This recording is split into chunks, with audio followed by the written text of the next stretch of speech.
Amamos vocês. Amém? Boa noite, família amada, igreja amada. Muito bom estarmos aqui com vocês. Hoje vocês estão um pouco tristes, mas nós estamos mais felizes. A gente emprestou uma filha e volta 3, né? Então, Deus é maravilhoso, né? Tudo que Ele faz é muito bom. E eu queria compartilhar com vocês uma palavra de Filipenses 4. 4:4. Alegrem-se sempre no Senhor. Direi novamente, alegrem-se. E quando a gente cantou Maranata, Maranata vem, Jesus já veio. Então alegrem-se porque Ele está no nosso meio. Ele fez novas todas as coisas, Ele está fazendo novas as coisas. E quando cantei, eu pensei, Deus está aqui, o Espírito Santo está aqui. Alegrem-se sempre no Senhor. Novamente, alegrem-se que a amabilidade de vocês seja conhecida por todas as pessoas. Perto está o Senhor, Ele está aqui. Não andem ansiosos por coisa alguma, mas em tudo, por meio da oração e da súplica com ação de graças, apresentem os seus pedidos a Deus. Então, a paz de Deus, que excede todo entendimento, guardará o coração e os pensamentos de vocês em Cristo Jesus. Então, o segredo é se alegrar e ser grato por tudo que Ele já fez, por tudo que Ele já fará, ainda fará, que Ele está fazendo, pela sua presença, pela sua obra. Nós podemos agradecer. Eu declaro sobre essa igreja, e declaro sobre a sua família, muita alegria, muita paz, que os seus sonhos se realizem, os sonhos de Deus se realizem na sua casa, na sua família, que toda enfermidade vá embora, que Deus restaure com cura, com restauração os relacionamentos, porque a presença dEle manifesta a restauração, manifesta a cura, uma vida nova em todas as áreas da sua vida. Amém? Em nome de Jesus, eu declaro isso, e se você receber isso de coração, então você vai ver os milagres, as maravilhas acontecendo na sua vida, na sua casa, aqui na igreja, e será muito grande a paz, porque Ele está perto, Ele está em nós, e Ele age como antes, como hoje, como sempre fará em nossas vidas. Amém? Amém. Graça e paz, igreja do Avivamento. Amém? Muito bom podermos estar aqui. Me lembro que quando a Ketin veio embora, fiquei meio bicudo assim. Nem falou comigo, nem pediu permissão. E foi bom que ela veio, né? Me alegrei no processo, vendo o favor de Deus sobre a vida dela, sobre a família. O pastor Ideu e Kellen estavam aqui, a mamãe estava aqui. E era bom que a família estivesse junta, né? E agora se mudaram para Curitiba. E é muito bom ver eles como família, né? Estando juntos e sendo abençoados juntos. O reino de Deus, queridos, está aqui. E o reino de Deus se manifesta em poder para destruir as obras das trevas. O reino de Deus está sobre a sua casa. O reino de Deus está em sua vida. E ele se manifesta trazendo paz, justiça, alegria no Espírito Santo. O reino de Deus, ele é presente sobre a sua vida, e você vai experimentar o mover, o fluir do Espírito Santo na sua vida cada dia mais. Há uma questão só: buscar um pouquinho mais. Eu quero um pouquinho mais, eu quero um pouquinho mais. E quando a gente acha que já achou tudo, o Espírito Santo mostra para você que tem muito mais ainda para descobrir. E aí ele diz assim: há mais. Se você acha que já viu tudo em Deus, há mais. Diga comigo assim: há mais. Há muito mais para ser experimentado na nossa vida. Amém, queridos?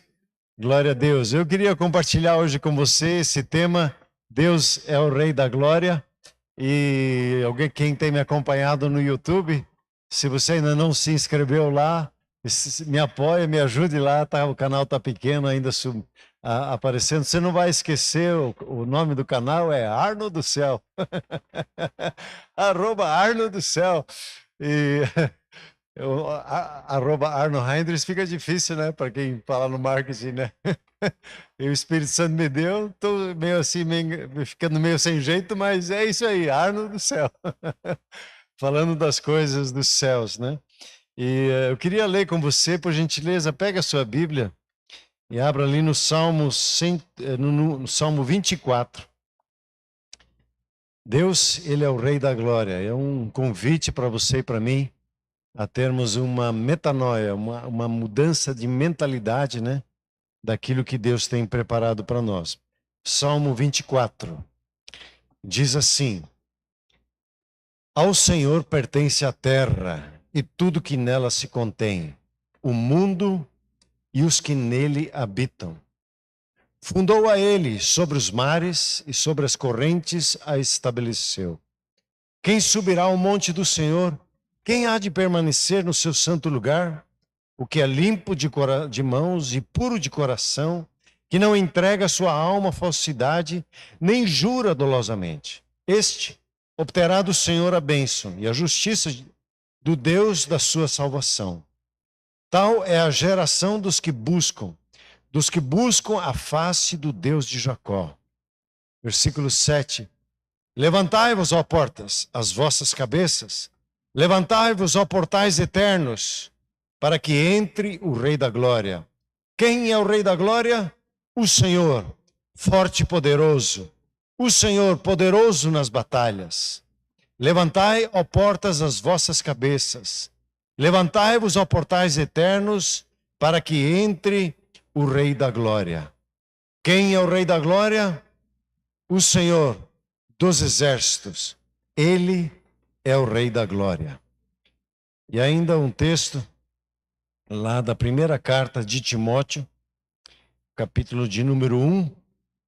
Paulo, ele havia acabado de falar como a graça de Deus alcançou. Ele fala ali que ele foi encontrado como o maior dos pecadores, ele como o principal, e ele encontrou a graça de Deus.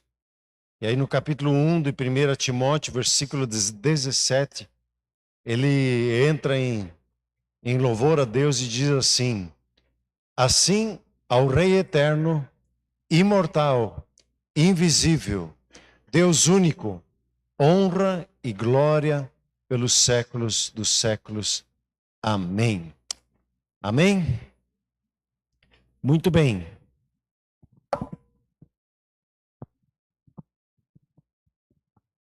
Quando nós encontramos a palavra de Deus, nós encontramos que a palavra de Deus não é um livro religioso, não é um livro de rituais, não é um livro que estabelece tradições as quais nós devemos seguir religiosamente.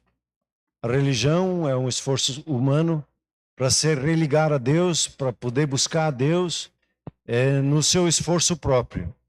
E quando você vai conhecendo a Bíblia, você vai encontrar que a Bíblia fala sobre um rei, fala sobre um reino e uma família real. E quando não temos essas três coisas bem claras, nós muitas vezes não entendemos corretamente o texto bíblico.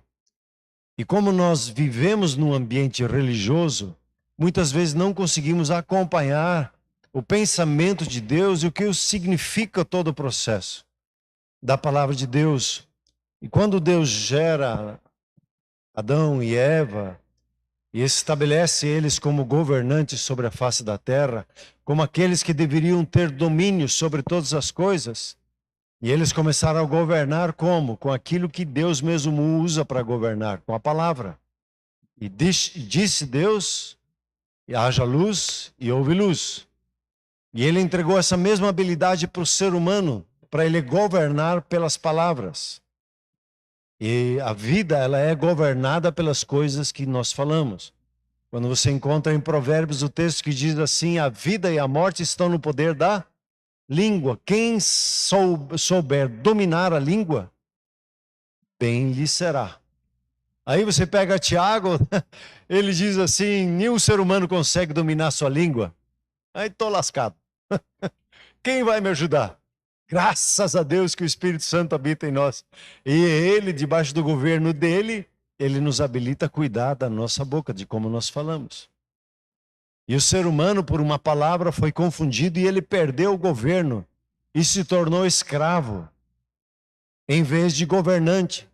Hoje é escravizado por ervas, é escravizado por bebidas, é escravizado por medos, escravizado por emoções. E Hebreus capítulo 2 diz que o ser humano ele é governado pelo império das trevas por intermédio do medo. E se não der certo? O medo do futuro, o que vai ser de nós? O que vai ser dos nossos filhos? Alguns chegam ao extremo e dizem, eu não vou ter filho, porque vou colocar filho nesse mundo que está desse jeito. Provavelmente não conta quem Deus é na sua vida. E que Ele, como está presente hoje, nos guardando, também estará no futuro. E quando você vê Jesus voltando, Jesus ele não veio como um líder religioso, ele não veio estabelecer uma religião, e talvez você já tenha ouvido isso muitas vezes. A palavra de Deus, quando ele começa a pregar, ele diz, arrependei-vos e crede no Evangelho, porque o reino de Deus está próximo. Ele diz primeiro, arrependei-vos, só que como a gente consegue se livrar do conceito arrependimento tão perto de remorso? Da gente ficar pensando que arrependimento é chorar diante de Deus por causa dos pecados. De ficar pensando que arrependimento é bater no peito e se jogar no chão e dizer, Deus, eu sou um pecador miserável. Isso não é arrependimento. Talvez é uma pequena porção que nos ajuda em certos momentos. Mas a palavra arrependimento, essa palavra que está ali, é uma palavra que a gente podia falar 1 hora sobre ela, que é a metanoia. Meta e além do natural. Noia não é o drogado, noia é é o pensamento. Metanoia é pensar além de. E quando Jesus diz o reino de Deus chegou e ele está aqui, se eu não mudar a minha maneira de pensar, ele vai passar desapercebido, eu não vou perceber ele. E não vou contar com a manifestação do reino de Deus na minha vida. O reino de Deus que é paz, justiça e alegria no Espírito Santo. E uma das lutas que mais temos, e temos dificuldade com isso, quando nós vemos que o Filho de Deus fica se debatendo com as suas emoções quando ele deve de governar as suas emoções. Fica se debatendo nos seus relacionamentos quando deve de governar debaixo do Espírito Santo os relacionamentos em paz, em justiça e em alegria. E tudo começa, nosso campo de batalha, esse palmo quadrado, dos pensamentos, quando nós submetemos o nosso pensamento humano ao pensamento de Deus. E a metanoia é isso. É sair do campo natural, do nosso jeito de pensar, e pensar como Deus pensa. Porque os pensamentos de Deus são, superiores aos nossos. O caminho de Deus é tão alto que eu não consigo alcançar. Quando Jesus vem, e ele é batizado por João nas águas, o Espírito Santo vem sobre a vida de Jesus, e ele era o único cheio do Espírito Santo. O Espírito Santo, ele saiu lá de Adão e Eva e só voltou sobre a face da terra na pessoa de Jesus. Agora para manifestar o reino de Deus. E quando o Espírito Santo está presente, o reino de Deus ele está presente. E eu experimento o reino de Deus não no lá e cá, mas no meu coração. E o que Deus está interessado, e aí nós temos que entender, e aí começa a entrar a metanoia, a mudança de mentalidade, a maneira de pensar e de ver uma pessoa, as coisas que estão ao nosso redor, como os olhos de Deus e não com os olhos humanos. Eu gosto sempre, uso de novo o exemplo de Pedro. Jesus tinha acabado de dizer para ele assim, eu vou morrer, vou para a cruz, vou morrer, vou ressuscitar dali a 3 dias. E Pedro não escutou a questão de que ele ia ressuscitar, pegou Jesus, puxou para o lado e pegou Jesus, deu uma chincha nele, dizendo, você não tem que falar assim, você é um líder. Você tem que falar que você vai governar, que você vai derrubar os romanos e você vai manifestar e devolver o reino a Israel. E Jesus pega pega Pedro, põe ele no meio de todos os discípulos e diz assim: arreda-te de mim, Satanás. Aí todo mundo fica olhando. Como assim? Aí Jesus explica: porque você não pensa como, porque você pensa como um ser humano pensa.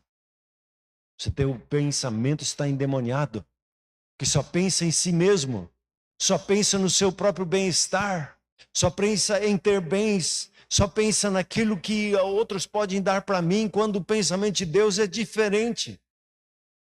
Jesus não veio com o pensamento de se sentir bem e ter bens. Ele não veio com o propósito de ver se ele se dava bem na vida. Ele vinha com o propósito: Deus, eu quero fazer a sua vontade. E parece que deu tudo errado e deu tudo certo no final. Com Jesus, o caminhar dele é distinto, o pensamento dele é distinto com relação à sua vida e à minha vida. Não tem ninguém tão interessado em ver você indo bem na vida, se sendo abençoado e sendo bênção para os outros. Os pensamentos do nosso Pai são pensamentos de paz, pensamentos do favor dele, pensamentos de você ser abençoado a tal ponto que você sobeje e abençoe todas as pessoas ao seu redor. O pensamento do Pai é ver você sendo usado para manifestar o reino de Deus sobre a face da terra.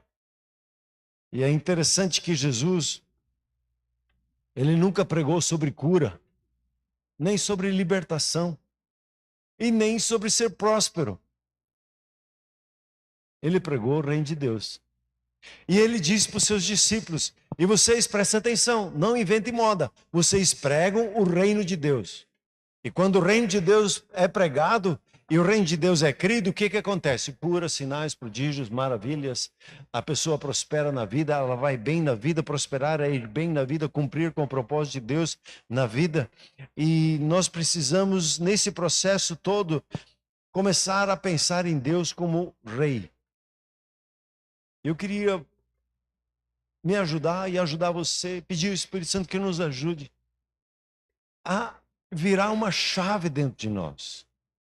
Porque o humanismo, ele é muito forte. Nós vivemos num ambiente humanista, onde a pessoa está no centro, onde eu acho, eu penso, eu fico argumentando com outros. A religião nos encheu a mente de argumentos e pensamentos para a gente ficar brigando um com o outro.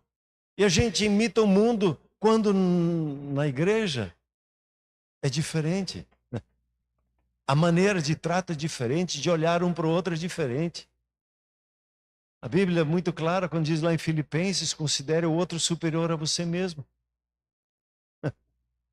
Como é isso? Quem é superior a mim? E tudo começa quando nós entendemos quem Deus é. E aqui tem um quadro que fala dali de 1 Timóteo 1,17. E ele diz ali assim, que Deus, em primeiro lugar, ele é eterno. Quer dizer, ele não tem começo, não tem fim. Já dá um bug na nossa cabeça. Como assim? Não tem começo e fim. Para nós tudo tem um começo, tudo tem um fim. E Deus não. Ele é o mesmo ontem, hoje, ontem. Ele não está preso a tempo. Ele está vendo a criação, o primeiro dia da criação. E ele está vendo a volta de Jesus sobre a face da terra como num só olhar. E nós estamos numa linha de tempo, e ele não. Ele governa eternamente. Nada foge da sua atenção. Ele governa para sempre e seu governo é ininterrupto. Ele nunca perdeu a liderança em todo o tempo. Muitas vezes as pessoas acham que o diabo, o Satanás está governando alguma coisa. Não, ele é apenas um servo perdido, que perdeu o governo da terra. Ele não governa mais a terra. Ele só governou a terra e só governa quando o ser humano dá isso para ele. Por isso que ele fica instigando as nossas emoções para tentar nos manipular e tentar governar por nosso intermédio pelas coisas que nós falamos. Ele está sedento pelas palavras que você diz, porque as palavras que você liberam ele para governar determinada situação. Eu preciso pedir, Deus, coloque um guarda na minha boca. Espírito Santo, me ajude a cuidar o que eu falo. O rei é imortal, ele é incorruptível, imperecível, sua integridade é absoluta. Isso nós não entendemos, porque desde o momento em que o ser humano se afastou do governo de Deus, o que acontece com a vida dele? Nós entramos em decomposição. Nós entramos em tempo, com o tempo as coisas vão caminhando para a morte. E Deus não, ele sempre é o mesmo. Ele não tem nada nele que faça ele corrupto, ou se corromper de alguma forma, com algum tipo de pensamento. Ele é imortal, ele é invisível, quer dizer inatingível pelos sentidos humanos ilimitados. Ele é presente. Se você se inclinar para as coisas do Espírito, você vai ver que ele está ao seu lado todo dia.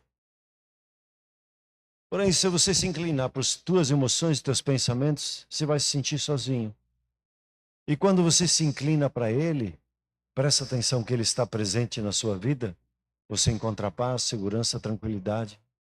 Quando você se inclina para os teus pensamentos e sentimentos, o que acontece? A gente fica ansioso, fica com medo, fica com sentimento de acusação dos outros, fica se comparando com outros. Quando você se inclina para o seu Pai Celeste, o que acontece? Você vê o amor dele pelas pessoas, a misericórdia dele para com as falhas dos outros começa a encher o seu coração, e você, em vez de criticar, começa a orar pela vida das outras pessoas. Ele é invisível, mas muito presente.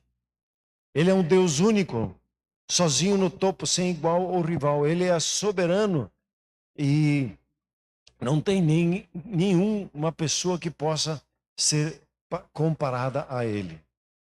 Um ponto interessante que nós lemos ali no Salmo 24, que Deus, ele é o criador de tudo, e por ser o criador de tudo, ele é dono de tudo.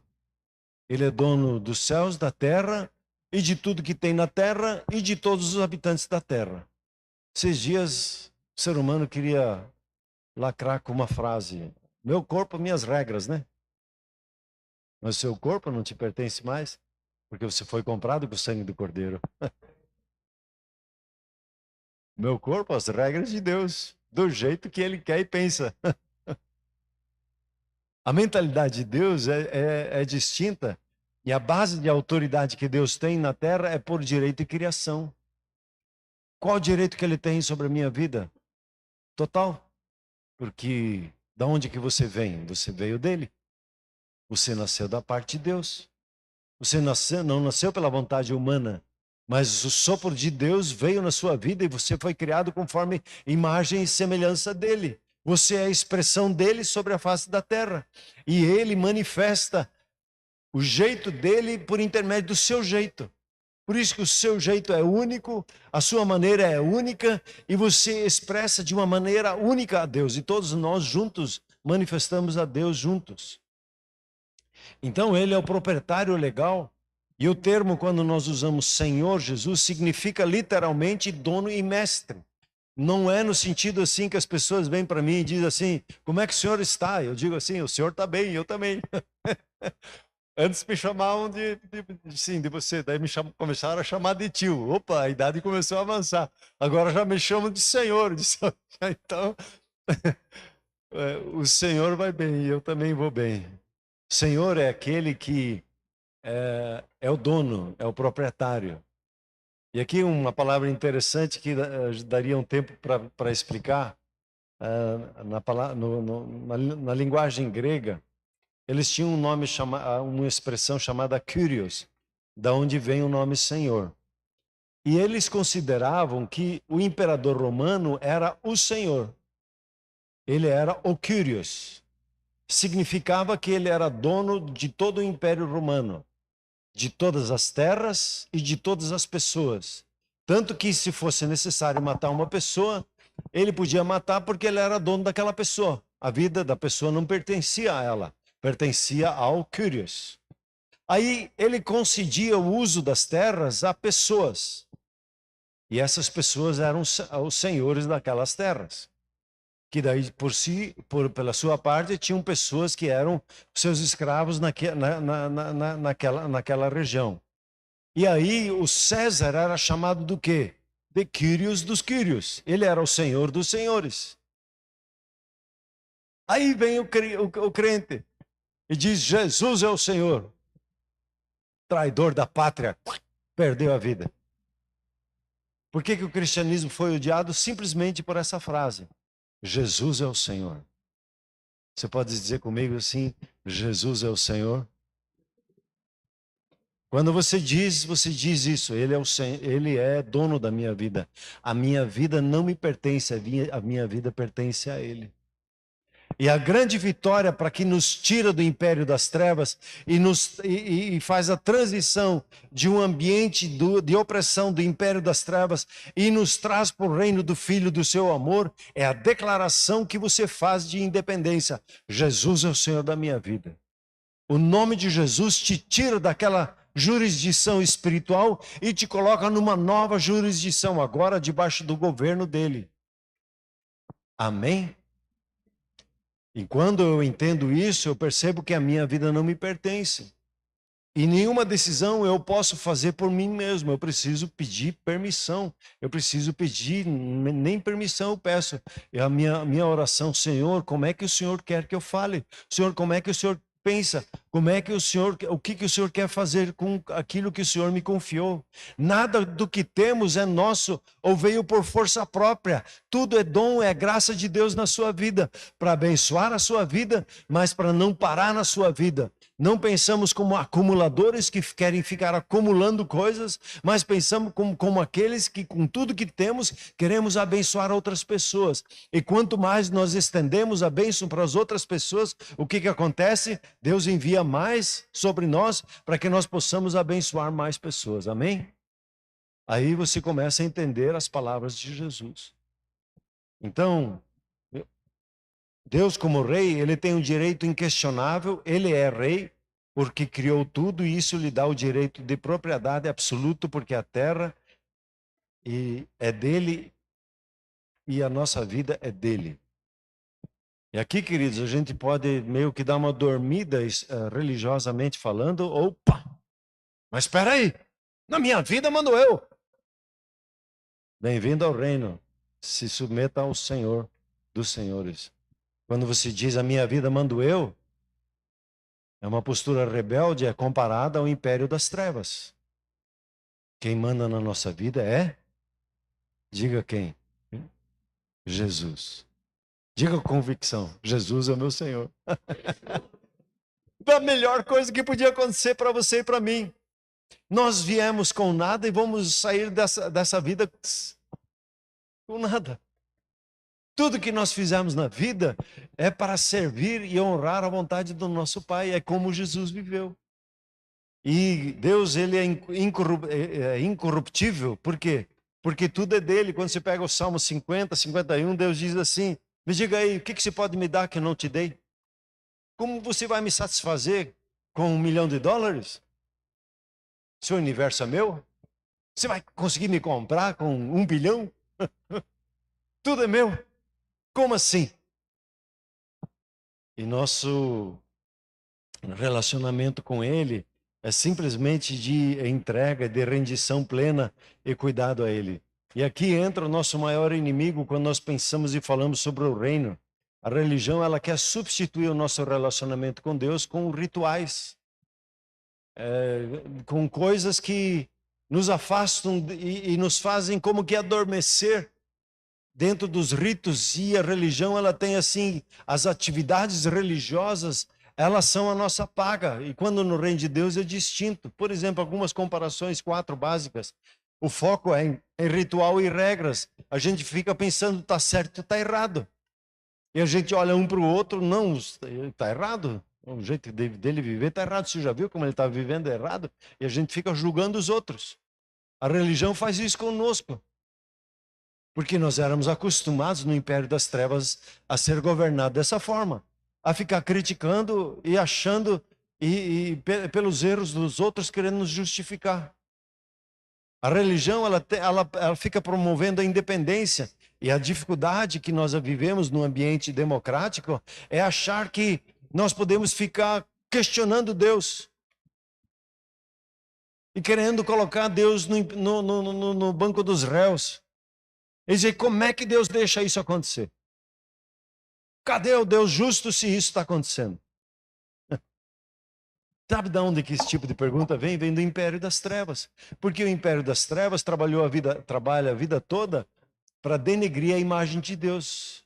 E a imagem de Deus é amor. A essência dele é amor. Mas por que acontecem coisas más? Por causa do quê? Por causa do império das trevas. Porque nós, como seres humanos, um dia atrás, decidimos abandonar o governo de Deus na nossa vida e queremos viver pela nossa cabeça.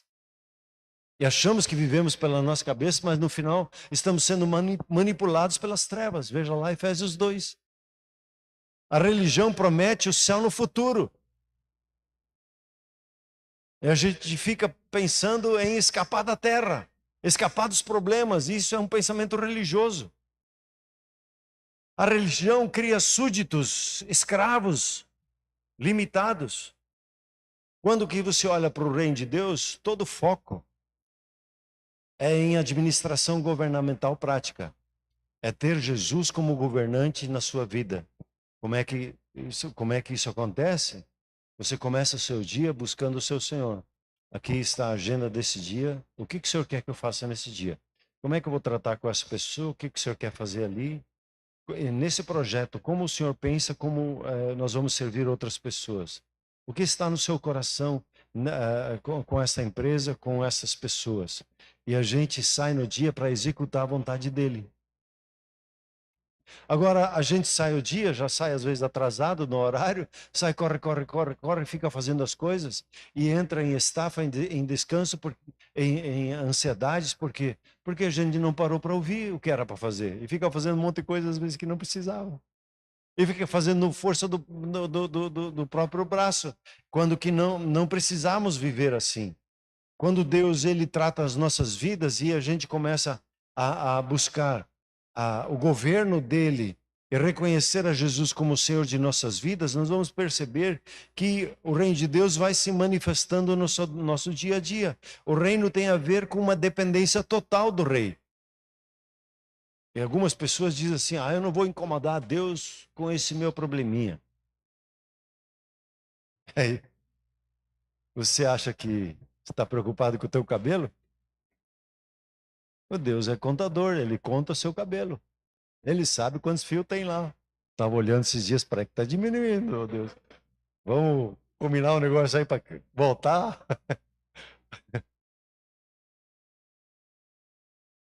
Deus ele está preocupado nos detalhes. Ele trata você no pessoal, no particular. Ele está interessado com as suas emoções. E Ele quer que você viva no fruto do Espírito, em paz, justiça, em alegria no Espírito Santo. Que você viva da bondade, da mansidão dEle. Que você perceba a benignidade dEle. E tudo aquilo que Ele dá na sua vida, Ele dá para servir o seu próximo. Você não vive mais em direção a você. Você vive em direção a Ele. E por Ele para abençoar outras pessoas. Não vivemos mais olhando só para nós e buscando a Deus no nosso sentido, mas enquanto nós servimos aos outros, nós somos abençoados por Deus. O que é o foco do reino? É trazer a cultura do céu para a terra. Não é a ideia de, eu quero ir para o céu. O céu já ganhou, já é bônus, já é seu. Mas a questão é, eu quero ver o céu se manifestando na terra. Eu quero ver hoje o céu se manifestando na minha vida. O pastor John Quixote, ele foi fazer uma evangelização numa favela, e daí ele foi dizer para a mulher que se ela não aceitasse Jesus, ela ia para o inferno. Ela disse, o inferno? Eu já vivo o inferno, meu marido é beberrão, meus filhos estão na droga, e eu estou aqui, não tenho o que comer, não tenho o que fazer para comida. A minha vida já é um inferno. E aí ele começou a falar de Jesus para ela. Ele ficou assustado porque ela foi muito responsiva. E quando ela aceita Jesus, a história da vida da família dela muda. O inferno sai e entra o céu na vida dela. Assim foi a minha história, assim a sua história. O reino de Deus, ele está interessado em manifestar o céu na terra. E a restauração da linhagem de reis e de filhos. Veja uma questão interessante. Quando você olha para a Bíblia, ela é, na verdade, um livro que é comparado a uma constituição de um país. Ela não é um livro religioso. Ela é um código de leis e manifesta como o rei pensa e como ele quer que o povo dele viva. E essa Constituição, inclusive, ele tem a cláusula ali que quando você crê em Jesus, o Espírito Santo vem, habita na sua vida e capacita a viver a Constituição do rei. Uma das dificuldades do ser humano, ele diz, não, deixa o beck aqui que eu resolvo. Deus pode falar o que eu tenho que fazer, eu vou fazer. E a gente tenta na força própria e não consegue. Por quê? Porque a gente precisa do Espírito Santo. E Deus nos constituiu assim. Porque nós só conseguimos cumprir com a vontade de Deus debaixo do poder do Espírito Santo. Na dependência dEle, na orientação, no entendimento, no pensamento dEle, na força dEle, nós conseguimos cumprir com essa Constituição. E você vai ver que essa Constituição ela tem autoridade absoluta e as palavras do rei são palavras definitivas. No nosso pensamento, se você imaginar aqui que é a sala do trono de Deus, e o rei está sentado aqui na frente, e aí ele diz lá, Fábio Ricardo, perdoe fulano de tal. Aí o Fábio Ricardo diz, Deus, mas o senhor não sabe como eu fui machucado.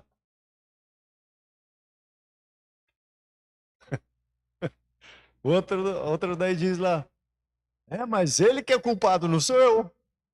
E Deus diz, perdoa. E eu fico contra-argumentando. Esse é o pensamento democrático. No reino de Deus, quando o rei fala, não se questiona, se obedece. O que o rei apenas pede é a nossa consideração de dizer, tá bom, Deus, eu vou perdoar. Me ajude. E aí o Espírito Santo vem e te ajuda. Ele não pede as coisas para nós para que a gente faça na nossa força. Ele pede apenas a nossa disposição. E quando eu me disponho a cumprir a vontade dele, que sempre é mais difícil, sempre é mais complicado do que eu acho e que eu consigo na minha força, ele apenas, como rei, pede a minha consideração e a minha disposição. Senhor, tudo bem. Eu vou pastorear o meu grupo familiar. O Senhor sabe da minha limitação. Mas eu estou disposto, Espírito Santo, por gentileza, me usa. É isso que ele pede. E aí o poder dele vem na sua vida e o poder de Deus que opera. Então, nós entendermos a palavra de Deus como autoridade da nossa vida, você vai ler a palavra de Deus não para encontrar argumentos e ficar discutindo picuinhas e achando que... eu não vou entrar nas cláusulas que as pessoas discutem teologicamente. O que nos importa é saber o que Deus pede de nós e executarmos o seu querer.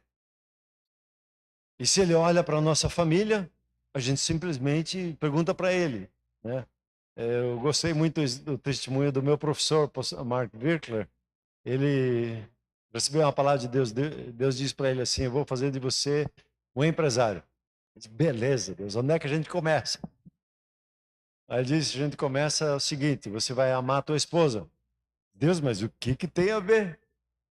Não faz sentido.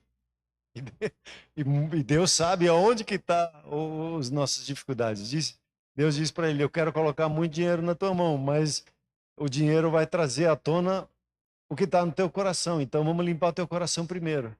Ame a sua esposa. E aí ele aprendeu a amar a sua esposa, porque ele era muito bruto com ela. E o dinheiro ia fazer ele mais bruto ainda. E Deus sabe ao ponto onde é que todas as coisas começam. Então, quando Ele nos fala alguma coisa, a gente simplesmente diz, sim, Senhor, eis-me aqui. E aí, Ele vem e nos ajuda. A palavra dEle é imutável, né? Como a palavra de Deus diz, vai passar o céu e a terra, e nem um i, nem um ponto e vírgula da palavra de Deus vai passar, porque a palavra de Deus é eterna. Muitos já passaram que criticaram a palavra de Deus, muitos que disseram que Deus está morto já morreram, e Deus vivia da Silva. Foi encontrar Deus, né? E disse, desculpa aí. Você teve a chance de se arrepender, né? A missão de Jesus, ela é muito interessante, que Jesus ele nasceu, quando você vai ler lá em Lucas 1, o anjo vem falar com Maria e ele diz para Maria assim: o que vai nascer de você é o quê? Um líder religioso? É um profeta? Mas vai nascer de você aquele que vai sentar no trono de Davi. O profeta Isaías diz: o menino nos nasceu, um filho se nos deu, e o governo está sobre os ombros. Ele vem como rei. Ele não veio como alguém que veio estabelecer uma religião, tanto que ele não foi para Jerusalém, ele não se tornou um saduceu, nem se tornou um fariseu. Ele simplesmente chegou e disse: arrependam-se, porque o reino de Deus chegou. Ele se apresentou como um governante. Por que o diabo queria matar ele desde pequeno? Porque os reis magos vieram e disseram: nós ouvimos que o rei dos judeus nasceu. E o rei ficou apavorado. E o que ele fez? Um infanticídio, matou 2.000 crianças. Não sabia quem era, então matava todos. Jesus, ele veio como um rei, como um monarca. E nós precisamos entender que não é um rei como um governante que nós pensamos aqui, mas é um rei espiritual sobre as nossas vidas. O reino de Deus é um reino espiritual que manifesta em nós. E quando declaramos Jesus é o Senhor, o reino de Deus começa a se manifestar na nossa vida. Né? Você tem esse texto de Apocalipse 5, Apocalipse 1, versículo 5. Aquele que nos ama e pelo seu sangue nos libertou dos nossos pecados e nos constituiu um reino, sacerdotes para o seu Pai, Deus e Pai.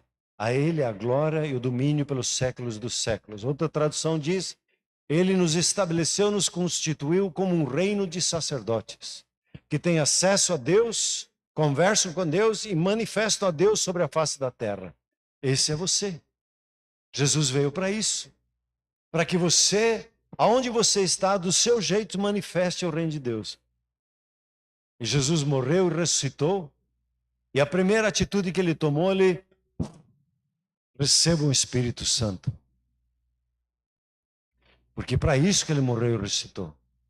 Para pagar os nossos pecados, para que nos tornássemos hábeis a receber o poder do Espírito Santo na nossa vida. Se os nossos pecados não fossem perdoados, nós não poderíamos receber o Espírito Santo na nossa vida. Ele morreu e ressuscitou dentre os mortos, pagou a nossa dívida para quê? Para que nós fôssemos cheios do Espírito Santo. E quando ele foi ao Pai, ele disse: eu vou para o Pai pedir para que o reino de Deus venha na vida de vocês agora, como estava na minha, agora vai estar na sua vida. Jesus veio restaurar sua posição original de rei e governante na terra. Você foi estabelecido por Deus na terra como aquele que exerce domínio, exerce e manifesta o reino de Deus sobre a face da terra. E o propósito final da parte de Deus...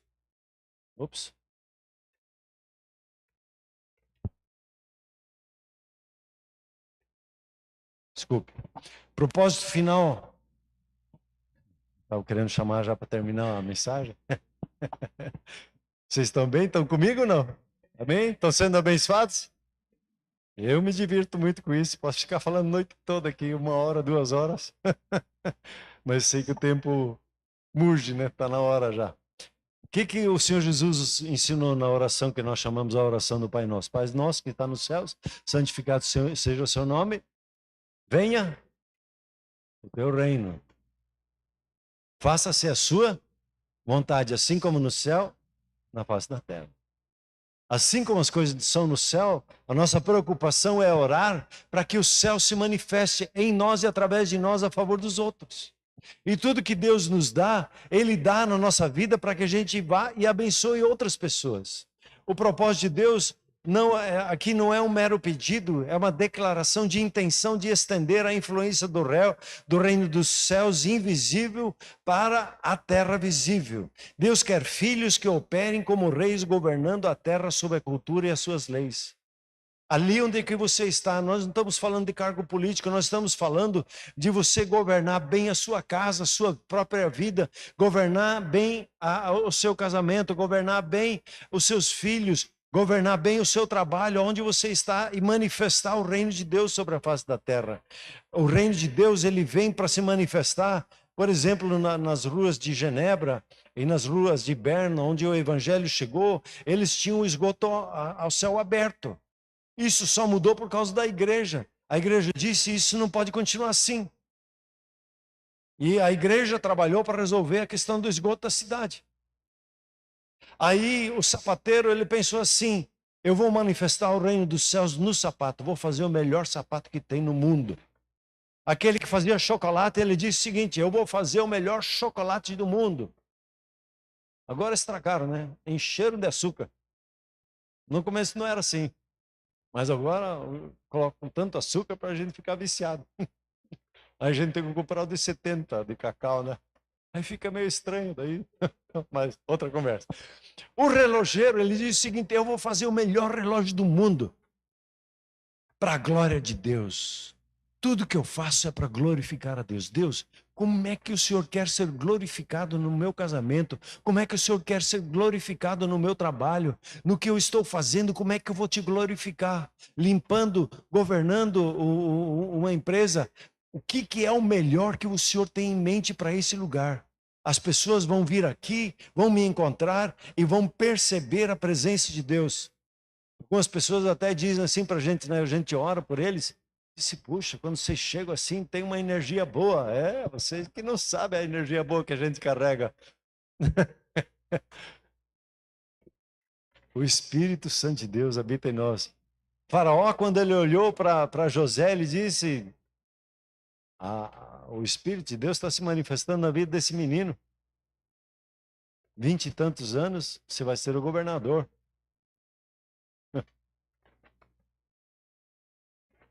Você é para ser conhecido, devo ser conhecido como aqueles que manifestam a Deus.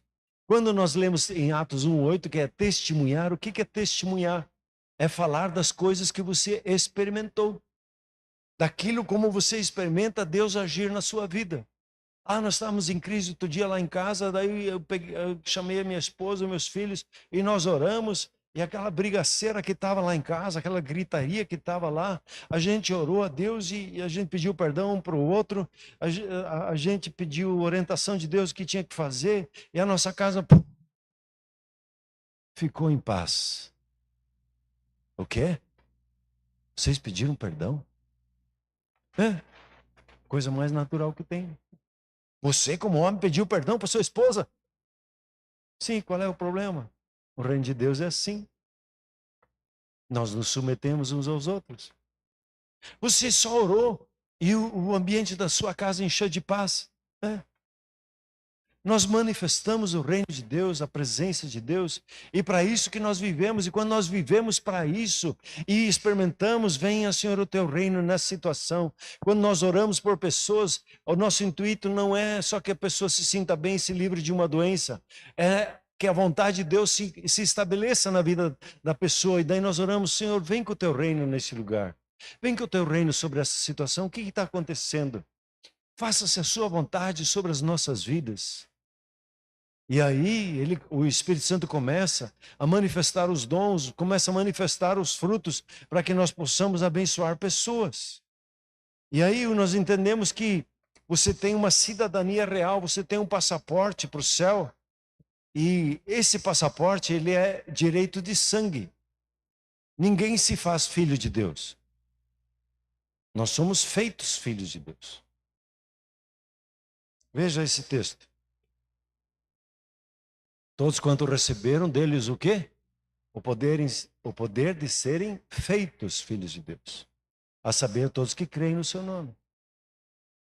E ele continua dizendo, os quais não nasceram do sangue, nem da vontade da carne, nem da vontade humana, mas nasceram de Deus.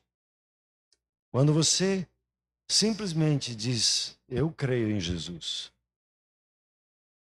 o Espírito Santo vem em sua vida e faz você nascer de Deus.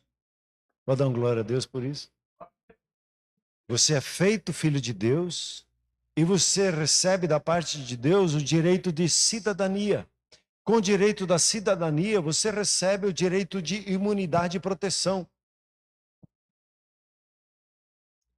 Os que nascem de Deus, diz lá em 1 João 5, o diabo não pode tocar. E se mexer com você, vai sofrer dano. Diga glória a Deus. Porque você é um filho de Deus que governa. Se ele lança emoções, se ele lança os dardos inflamados do maligno, e você começa a aprender e se treinar um pouquinho, a perceber e a separar os pensamentos de Deus dos pensamentos do maligno, como nós aprendemos lá nas 4 chaves, você vai aprendendo a discernir as coisas e escolhendo e vai governando os seus pensamentos, governando as suas emoções, não aceita qualquer coisa. Só porque o inimigo assopra no seu coração, eu não consigo. Isso o Espírito Santo ia falar na sua vida? O Espírito Santo fala o quê? Tudo posso naquele que me fortalece. Eu percebo a minha fraqueza, Deus, mas na minha fraqueza o teu poder se aperfeiçoa. A maneira de pensar é uma maneira distinta. E quando você vem para o reino de Deus, o que acontece? Você tem a proteção real. Os anjos do Senhor se acampam ao seu redor e lhe protegem. E se algum embate acontece, é para que você e eu nós tenhamos a experiência do poder da palavra que nós carregamos. Nós precisamos, com toda a palavra de Deus, ter experiências pessoais de que ela é eficiente e é eficaz. As nossas lutas são só para mostrar que a palavra de Deus é fiel e verdadeira, que ela é assim. E quando o inimigo tenta avançar contra nós, Deus está querendo ensinar alguma coisa para nós. Quando nós percebemos que nós erramos em algum lugar, Deus está num processo de treinamento. Não faz mal errar com Deus.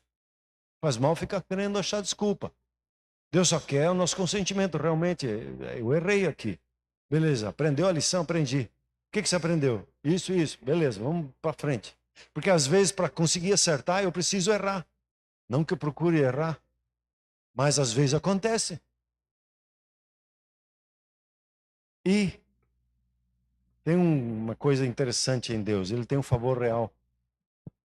Esse favor real é o seguinte, que Deus vê a tua situação específica e Deus vê que você precisa de uma ajuda personalizada. E nós chamamos isso de uma palavra rema. Se você quer saber o que é uma palavra rema, procura os pastores. É uma palavra pessoal e específica para você, para resolver uma questão específica. Você tem esse favor da parte de Deus, que você precisar, no que você precisar. Simplesmente se disponha e perceba, Senhor, como é que o Senhor pensa sobre isso? Como é que eu consigo resolver essa questão? E aí entra o processo do discipulado nas nossas vidas, que eu preciso aprender e preciso ajuda daquele que está um pouquinho mais adiantado do que eu. Eu preciso ter um projeto de autodescoberta. E sinto muito informar que os livros de autoajuda, eles ajudam humanamente a gente.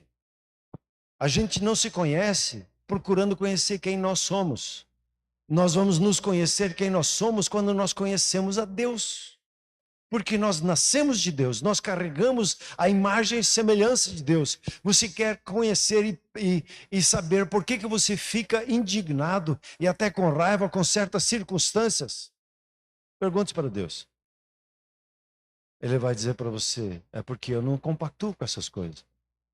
E eu preciso que você ore a respeito disso. E que você seja a solução. E não fique falando, alguém tinha que resolver isso, alguém tinha que resolver isso, alguém tinha que resolver isso. E a gente diz, quem que tinha que resolver? Alguém. Mas todo mundo tinha que resolver. E Deus diz, é você, eu mostrei para você, você é a solução. Não para ficar transferindo para os outros. Você que foi colocado na face da terra para manifestar o reino de Deus do seu jeito, na sua simplicidade, no que você tem conhecimento. O que nós só precisamos é dizer, Senhor Jesus, governa a minha vida, governa essa situação. Eu preciso entender quem eu sou, a minha identidade em Cristo Jesus, e aí eu preciso dos meus irmãos que me ajudam. A mordomia, eu preciso chegar ao ponto de entender que tudo que eu tenho e sou pertence a Ele. Eu sou apenas um administrador. A minha pergunta, e aí entra o nosso problema, porque a gente vive num ambiente de acumulativo. Eu quero acumular as coisas para mim. Somos acumuladores e procuramos, e olhamos um para o outro, quem acumulou mais. Se o cara acumulou mais e tem 1 milhão na conta, a gente fica, uau! E o outro que entregou toda a sua vida, se deu para os outros e olhou para a conta bancária dele e não tinha quase nada lá. Tadinho, né? Mas por reino de Deus, Deus olha diferente. Tudo que ele recebeu, ele entregou. Ele abençoou outras pessoas, ele não ficou preocupado consigo e para si. É interessantíssimo a começar a pensar como um mordomo. Quando você olha para os seus dons, para as suas habilidades, para a sua inteligência, o seu entendimento que você tem, as suas habilidades, tudo é um dom dado para servir pessoas. O reino de Deus, ele se move pelo serviço a outras pessoas. Quanto melhor for o seu serviço no seu trabalho, melhor será a paga. E se não souberem valorizar a sua vida, o que vai acontecer? Deus vai levar para você outras pessoas que vão valorizar o seu trabalho. O serviço é chave na mordomia. Tudo que temos é para servir os outros. A dependência total do rei. Isso aqui é um outro ponto que dá um bug na nossa cabeça. A gente aprende de ir sozinho. No começo, como criança, eu quero tudo sozinho. Eu quero pegar o garfo e comer sozinho. Ninguém é para meter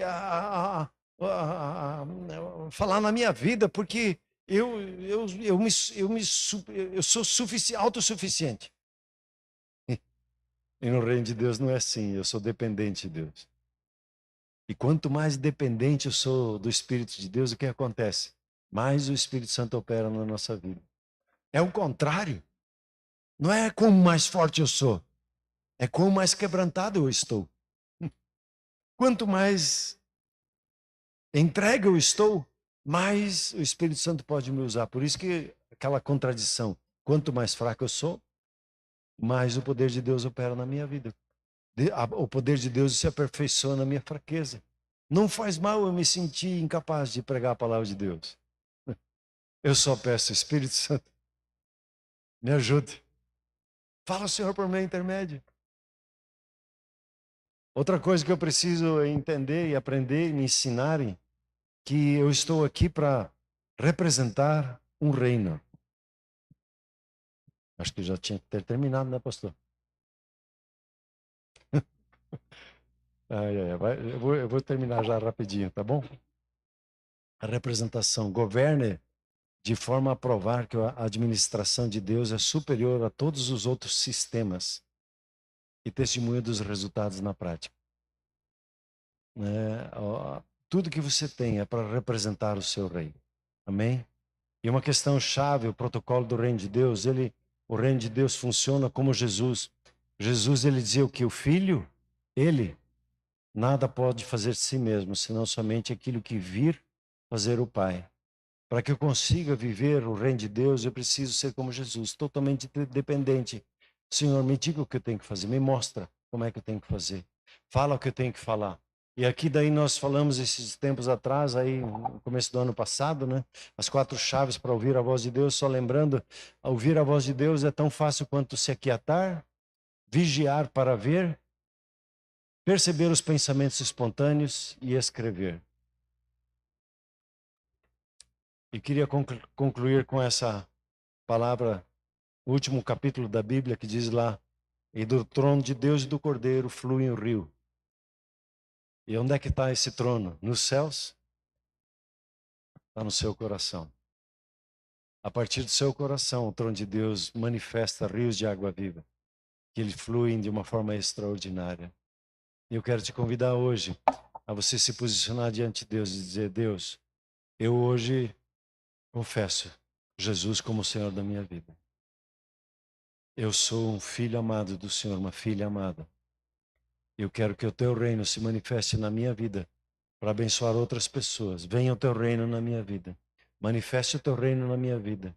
E manifeste a sua vontade na minha vida como é nos céus. E por intermédio da minha vida, que pessoas encontrem o reino de Deus e vejam o reino de Deus em ação. Que você seja um exemplo da manifestação do reino de Deus sobre a face da terra. Vamos nos colocar em pé, por gentileza.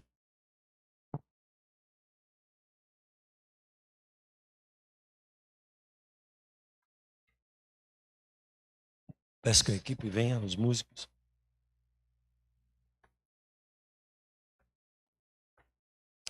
A Bíblia diz lá em Romanos 10, versículo 9: se com a tua boca confessares a Jesus como Senhor e em teu coração creres que Deus o ressuscitou dentre os mortos, serás salvo. A palavra ali diz assim: se continuamente você confessar Jesus como Senhor da sua vida e crer no impossível de Deus, você vai experimentar as soluções que você precisa no seu dia a dia. Você está com uma dificuldade na sua vida? Tem alguma coisa que está travada na sua vida, que você não consegue romper? Comece a reconhecer: Jesus é o Senhor dessa situação. Jesus é o Senhor da minha saúde. Ele é o Senhor do meu casamento. Ele é o Senhor dos relacionamentos abalados. Ele é o Senhor da igreja que eu sirvo. Ele é o Senhor em todas as circunstâncias.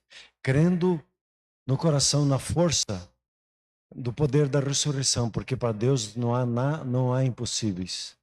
Não há nada na sua vida que seja impossível para Deus poder tocar e reverter a história e manifestar o reino dele sobre a sua vida. Ele somente precisa que com a sua boca você comece a governar e dizer: Jesus é o Senhor, Jesus é o Senhor, Jesus é o Senhor. E eu creio que cada uma das situações que eu enfrento, Ele é suficiente para manifestar o reino de Deus, para manifestar o favor dele na minha vida, na minha família.